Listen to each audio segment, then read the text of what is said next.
जय हिंद दोस्तों, स्वागत करते हैं आपके अपने YouTube चैनल समाधान अड्डा में। कैसे हैं आप लोग? उम्मीद करते हैं मस्त होंगे और क्लास देख करके खुश होते होंगे, क्योंकि उसी प्रकार से याद करा दिया जाता है कि फिर दिक्कत न हो उस टॉपिक में। ठीक है, तो चलिए, कल हम पढ़े थे पादप जगत यानी कि प्लांट किंगडम पढ़े थे, जिसमें से आप पढ़ चुके थे अपुष्पविद, जिसको क्या बोला जाता है? क्रिप्टोगैम्स बोला जाता है। उसमें देखिएगा तो 3 प्रकार के होता है, थैलोफाइटा, ब्रायोफाइटा और ट्रेडोफाइटा। थैलोफाइटा में अब कवक, शैवाल और लाइकेन के बारे में पढ़ चुके थे बहुत अच्छा से, है कि ना। उसके बाद जो बच गया था ब्रायोफाइटा और ट्रेडोफाइटा बच गया था। आप जानिएगा थैलोफाइटा। थैलोफाइटा को क्या बोला जाता है? पादप जगत का सबसे बड़ा संघ बोला जाता है। ब्रायोफाइटा को पादप जगत का उभयचर बोला जाता है।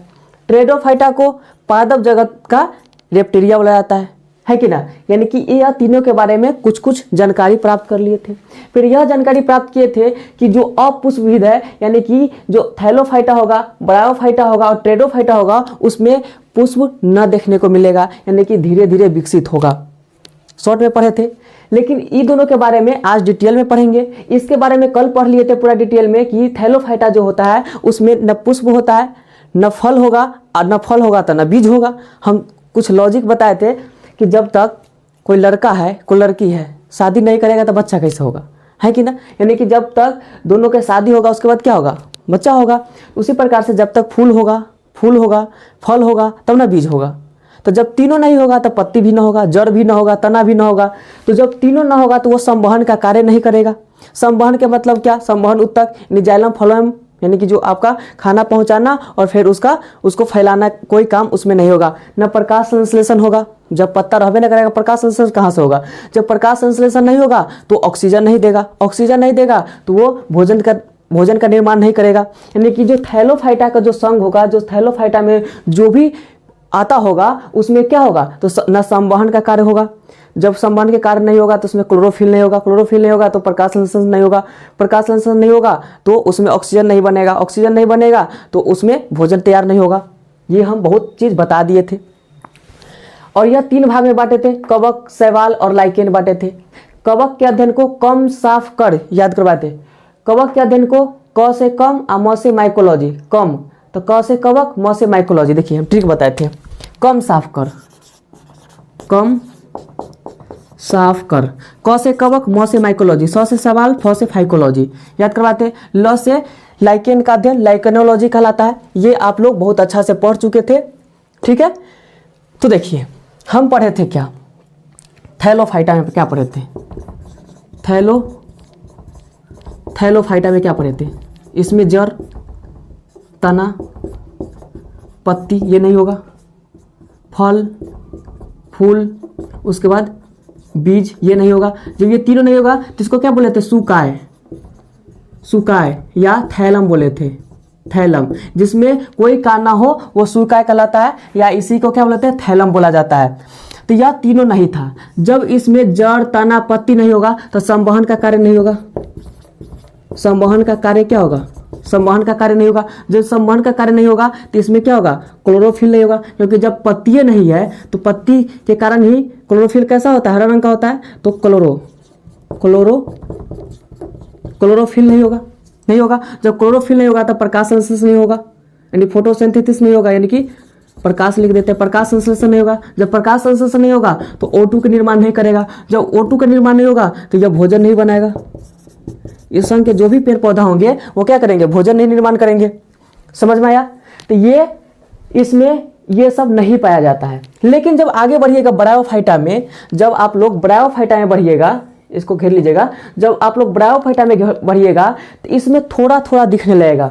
थोड़ा थोड़ा जड़ दिखेगा, थोड़ा थोड़ा तना दिखेगा, थोड़ा थोड़ा पत्ती दिखेगा, थोड़ा थोड़ा फल दिखेगा, थोड़ा थोड़ा फूल दिखेगा, थोड़ा थोड़ा बीज दिखेगा।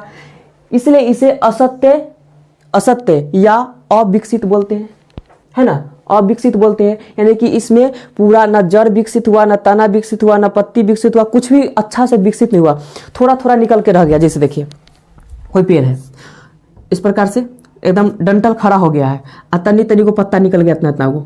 अब इतना बड़का पेड़ है, छोटा छोटा पत्ता से क्या होगा? अच्छा से प्रकाश संश्लेषण हो पाएगा। जब प्रकाश संश्लेषण नहीं होगा तो इसमें खाना नहीं बनेगा। जब खाना नहीं बनेगा तो O2 नहीं बनेगा, ऑक्सीजन नहीं देगा, यानी कि इसमें संवहन का कार्य नहीं होगा। जब खाने नहीं बनेगा तो संवहन मतलब क्या? जाइलम फ्लोएम, जब हम खाने नहीं बनाएंगे तो पहुंचाएगा कौन, है कि ना। जब संवहन ही नहीं होगा तो पहुंचाएगा कौन। तो वही जो ब्रायोफाइटा है यह पादप जगत का उभयचर कहा जाता है। पादप जगत का उभयचर किसे कहा जाता है, तो ब्रायोफाइटा का। इसमें जड़, तना, पत्ती, फल, फूल, बीज अल्प विकसित होगा, पूरा विकसित नहीं होगा, अल्प विकसित होगा। जब अल्प विकसित होगा पत्ता तो उसमें क्लोरोफिल नहीं होगा, क्लोरोफिल नहीं होगा तो प्रकाश संश्लेषण नहीं होगा, प्रकाश संश्लेषण नहीं होगा तो भोजन नहीं बनाएगा, जब भोजन नहीं बनाएगा तो पहुंचाएगा कौन, तो इसमें संवहन तंत्र भी नहीं होगा। ठीक है, इसका कुछ उदाहरण है, अच्छा से समझिएगा। उदाहरण क्या है, लिवरवुड, हॉर्नवुड, रिक्सिया, मार्केसिया पूछेगा। लिवरवुड, हॉर्नवुड, मार्केसिया ये सब जो है वो किस संघ के अंतर्गत आता है, तो ब्रायोफाइटा हो जाएगा। किसके आ जाएगा, ब्रायोफाइटा के अंतर्गत आता है।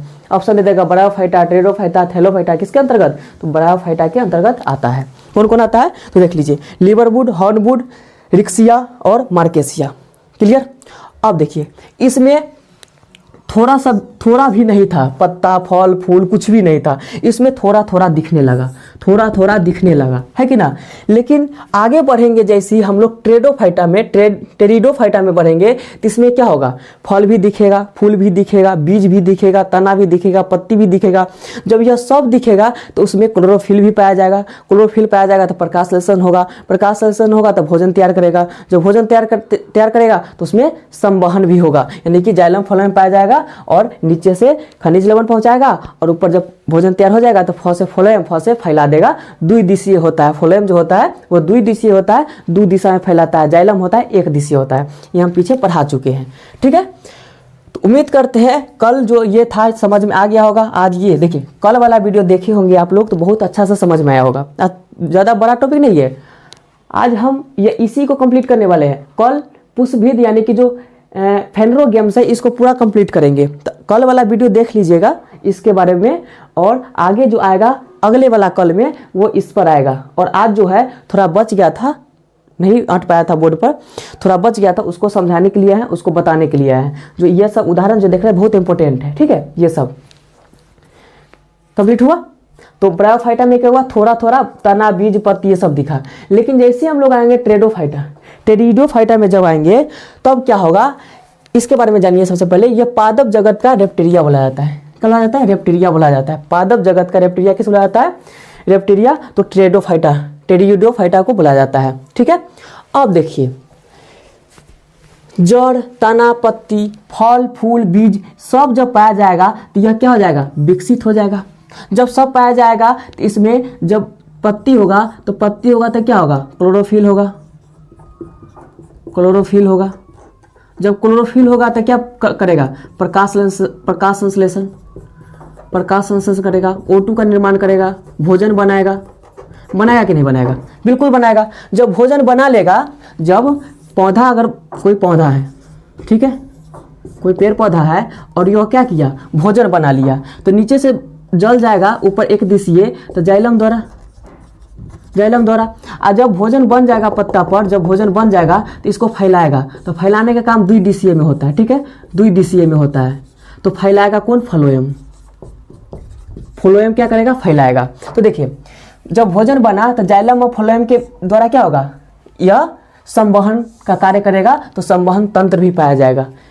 याद हुआ। तो टेरिडोफाइटा में जो होता है जड़, तना, पत्ती, फल, फूल, बीज ये सब क्या होता है, विकसित होता है। इसलिए इसमें प्रकाश संश्लेषण होता है, भोजन निर्माण करता है, ऑक्सीजन प्रदान करता है, जाइलम और फ्लोएम पाया जाता है। जब जाइलम और फ्लोएम पाया जाता है, इसी उत्तक को क्या बोला जाता है, संवहन उत्तक या संवहन तंत्र बोला जाता है। अब देखिए कुछ उदाहरण है टेरिडोफाइटा का। उदाहरण कुछ है, फर्न, एजोला, मार्सिलिया। देखिए यहाँ क्या था, मार्केसिया।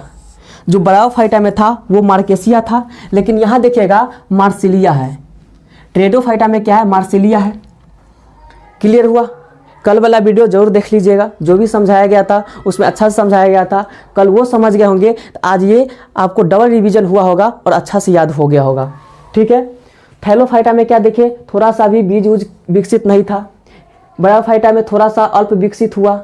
टेरिडोफाइटा में पूर्ण विकसित हो गया। जब पूर्ण हो गया तो आप लोग जानवे करते हैं, जब पेड़ पौधा हम लोग के आसपास में है वो पूरा विकसित रहता है तो क्या क्या करेगा, प्रकाश संश्लेषण करेगा, भोजन निर्माण करेगा कि नहीं करेगा, ऑक्सीजन देगा हम लोग को, और उसमें जाइलम फ्लोएम का कार्य होने लगेगा, इसलिए उसमें संवहन तंत्र पाया जाएगा।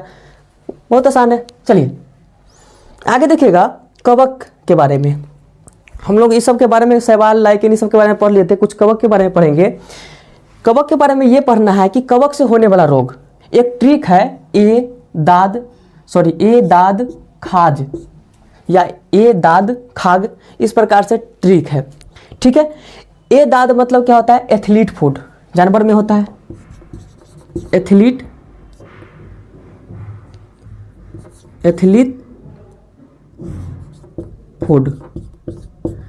फूड। ठीक है, ए से एथलीट फूड हो गया, द से दाद हो गया, द से दमा हो गया, ख से खुजली हो गया, ग से गंजापन हो गया।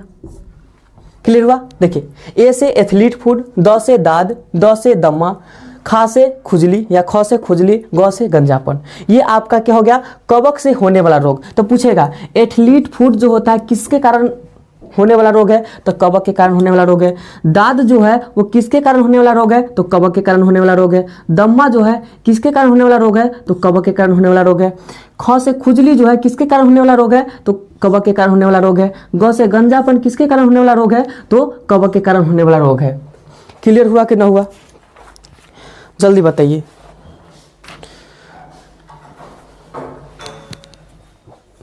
एथलीट फूड जो है ये ऐसे एथलीट फूड कवक के कारण होने वाला रोग, द से दाद कवक के कारण, द से दमा कवक के कारण, ख से खुजली कवक के कारण, ग से गंजापन कवक के कारण।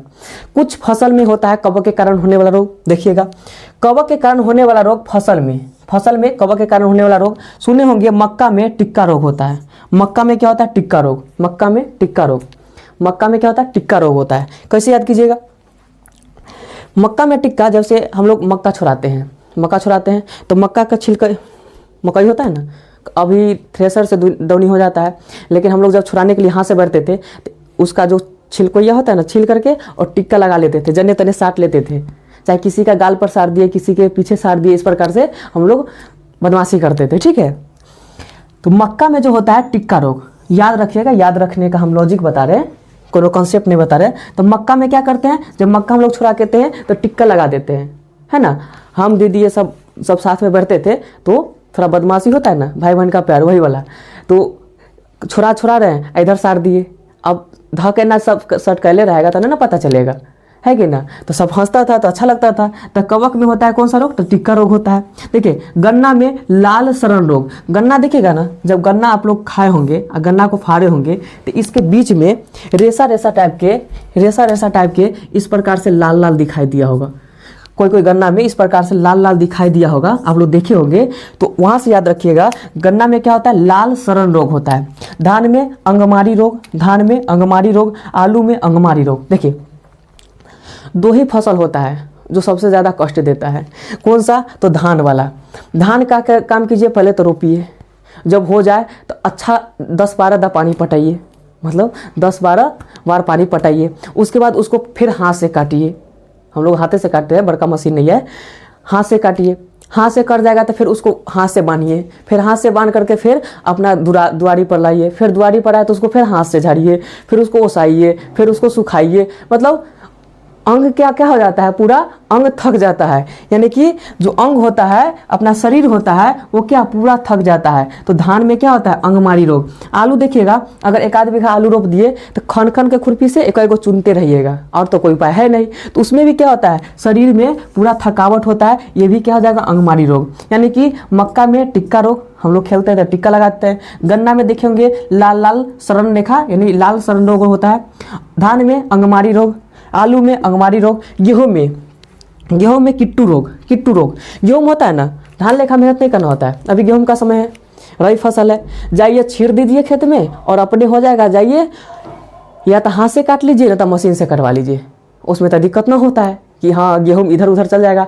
आज जब हो जाए तो बांध लीजिए और थ्रेसर में फेंक दीजिए, आकर के गेहूं एक साइड हो जाएगा बोरा में और भूसी एक साइड चल जाएगा। मन है तो भूसी बेच दीजिए, नहीं गेहूं बेच दीजिए, बात खत्म।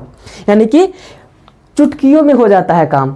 जो गेहूं में होता है वो चुटकियों में काम हो जाता है। नहीं, चुटकियों से टिक्कू याद रखिएगा। गेहूं में टिक्कू रोग होता है, सरसों में रस्ट रोग होता है, सरसों में रस्ट रोग। कैसे याद कीजिएगा? हम लोग सरसों यानी कि जब सरसों तोरी ये सब पेरवाते हैं ना, तेल निकालते हैं तो दो प्रकार से निकलता है, एक तेल इधर बढ़ जाता है, एक इधर बन जाता है। तो तेल हम लोग लेते हैं, लेकिन रस्ट बचता है, जो रस्ट यानी कि जो खड़ी बचता है उसको क्या करते हैं, अलग हटा देते हैं बोरी में। तो यहाँ से याद रखिएगा, सरसों में रस्ट यानी जो रस्ट बचा, जो खड़ी बचा, उसको अलग कर देते हैं। ठीक है। तो मक्का में टिक्का रोग, गन्ना में लाल सड़न रोग, धान में अंगमारी रोग, आलू में अंगमारी रोग, गेहूं में टिक्कू रोग, चुटकियों में हो जाता है, सरसों में रस्ट रोग। उम्मीद करते हैं बहुत मस्त लगा होगा क्लास। तो बस आप लोग थोड़ा लाइक कर दीजिएगा, नए हैं तो सब्सक्राइब कर दीजिएगा, और 7 बजे वाला क्लास ज़रूर ज्वाइन कीजिएगा, और 9:30 वाला आप लोग टेलीग्राम पर क्यूज ज़रूर लगाइएगा। ठीक है। फिर मिलते हैं अगले वीडियो में। वीडियो देखने के लिए बहुत बहुत धन्यवाद।